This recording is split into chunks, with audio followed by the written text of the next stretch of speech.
fait je rigole un peu parce que ku xam Ousmane Sonko xam ne du nit kuy ragal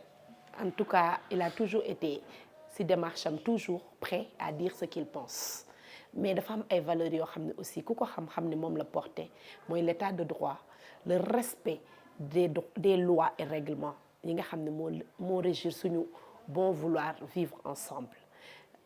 le président Ousmane Sonko le premier ministre dafa am lu mu taxaw mu doon dëgg du dem assemblée nationale sans que ñu réviser la réglementation bi nga xam ne mooy définir naka la war a ñëwee te defe naa loolu lu yanu maanaa la bu fekkee da ngay wootee dara da nga ciy jiitu ñëpp te bu fekkee ni gis nga am na ay vices de forme li la war mooy nga taxaw ñu rectifier ko te defe naa bi ñu ko rectifier le président Ousmane Sonko le premier ministre dem na def déclaration de politique générale am souvent damay dégg ñu naan dafa naroon am motion de censure li nit ñi di fàtte wala ñuy réere mbir mooy la loi est très claire il y a pas vraiment de vote la loi précise peu la loi précise que ils peuvent voter pour dire que c'est un choix et loolu yëpp mu ngi suñu ginnaaw en tout cas li am solo mooy def naa bi nga xam ne premier ministre dem na à l'Assemblée nationale présenter cette déclaration de politique générale nit ñi comprendre nañu enfin nous avons un premier ministre qui incarne li nga xam ne moo war a nekk taxawaayu premier ministre mais on lit à travers ça la complémentarité qu'il y a entre la posture du président de la République bi nga xam ne bi muy présenter sa vision dafa joxe les grandes lignes et le premier ministre bi nga xam ne rôle am dans un état dans l'état du Sénégal mooy décliner la vision du président appliquer la vision du président de la République à travers des plans opérationnels mais aussi chiffrés secteur par secteur mu mën a dugg ci détails yi te loolu laa gis ci déclaration de politique générale bi j'ai vu une présentation d'abord d'un bilan parce que nag suñ la joxee réew boo yegsee war nga xam lan nga fa fekk te sénégalais yi defe naa gisaguñu lépp sax déggaguñu lépp même si au courant de l'année am na luñ ci jot a jukki jox ñu ko mais gëm naa ni si weer yii di ñëw lu bari dina leer donc gis naa tey un premier ministre bi nga xam ne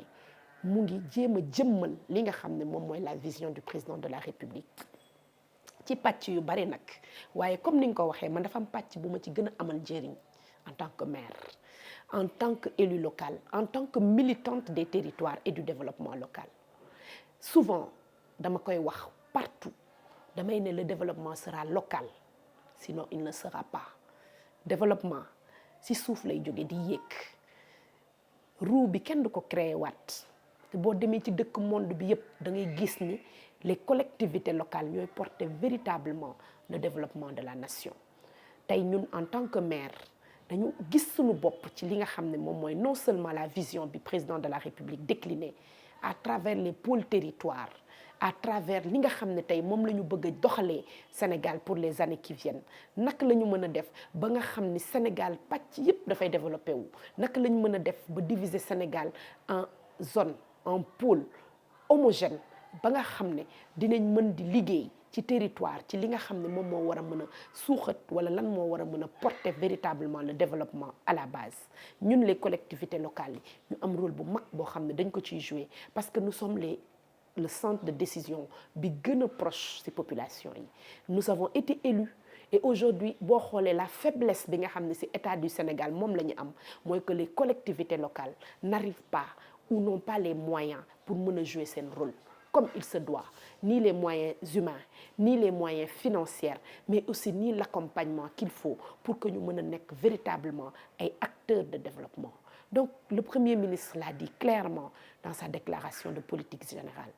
On va dépasser un État central pour aller réellement vers la décentralisation avec l'acte 4, avec les grandes réformes de la décentralisation. Yi nga xam ne tous les maires et tous ceux qui s'activent dans le développement territorial ñu ngi koy xaar parce que ñëpp xam nañ ni il y a énormément de manquements ci acte 3 te que on est obligé et c'est incontournable que ñu redéfiniraat yan principe la ñu war a mën a jublu pour que la décentralisation puisse être une véritable force pour le développement du Sénégal ñu wax ci transfert de financiers yi ndax nag soo gisee li nga xam ne ñun collectivités locales yi moom la ñuy am comme transfert ne représente même pas 1% ci budget de l'État nga war a am ay compétences yu ñu la jox mais les moyens ne suivent pas. Donc le Premier ministre a clairement dit que dinañ yóbbu Assemblée nationale ay loi yoo xam ne dina gën a ñoŋal les transferts yi nga xam ne moom la ñuy defal les collectivités locales gën leen jëmmal gën leen dooleel ba ñu mën a jouer le rôle qui doit être le leur ci développement Sénégal. Leneen li nga xam ne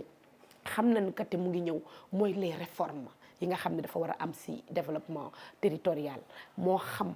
l'incohérence territoriale mu am communes yu bari yoo xam ne ñëpp xam nañ ne c'est pas viable mais aussi mu am ay incohérences yoo xam ne dañ ko war a rectifier te loolu premier ministre daf ci taxaw te mu nekk lu ñu xaar mais mu nekk loo xam ne dafa mën a permettre aussi ñu mën a réussir en tant que collectivité locale mais aussi le rôle bi nga xam ne dañ ko war a jox aux citoyens parce que citoyens yi dañu war a nekk des acteurs dans la concertation dans la consultation li nga xam ne dañ ko def en principe de gouvernance muy la concertation ñu mën ko jëmmal à travers ay lois mais aussi à travers doxalin boo xam ne dina permettre à cette implication citoyenne mu mën a nekk une réalité. Donc au-delà de tout ça le rôle du maire le rôle des élus locaux nan lañ mën a def que élus locaux yi ñu jox leen encore une fois gëdd bi ñu war a am parce que loolu mooy permettre ñu mën a réussir seen mission. Et enfin les agents des collectivités locales parce que comme ni ngeen ko xamee man de depuis que je suis arrivée maire depuis 3 ans les collectivités locales sont en grève ñu am ay problèmes yu bari yu nga xam ne c'est lié à la qualité des ressources humaines yu ñu am mais aussi c'est lié au statut des agents des collectivités locales mu doon loo xam ne incontestablement dans l'année qui vient dina nekk problème boo xam ne dinañ ko teg sur la table waxtaanee ko parce que il représente quand même un maillon très fort ci li nga xam ne mooy liggéey bi am ci collectivités locales yi. Il y a beaucoup de transferts aussi de compétences yu nga xam ne le Premier ministre wax na ko sans rentrer dans les détails te gëm naa ni loolu dafay permettre aussi plus de performance. Et au-delà de ça li nga xam ne mooy pôle territoire yi ak mode de gestion de ces pôles territoires gën a jege population yi dina mën a permettre en fait à ce que ñu mën a de manière très concrète avoir un impact sur nos territoires. Donc j'ai foi que le projet bi nga xam ne foofu la ñu jëm va redonner la place qu'ici aux collectivités locales, aux maires que nous sommes, aux militants des territoires que nous sommes et que nous sommes engagés encore et plus déterminés encore à apporter notre pierre pour que ñu mën a bâtir un Sénégal des territoires, un Sénégal où la diplomatie aussi des territoires sera une réalité. Il y a un chantier énorme dans la décentralisation, mais j'ai conscience et je sais avec le parcours que j'ai eu avec le président Ousmane Sonko et le président de la République que cette décentralisation va avoir un virage à 180 degrés dans les années qui viennent.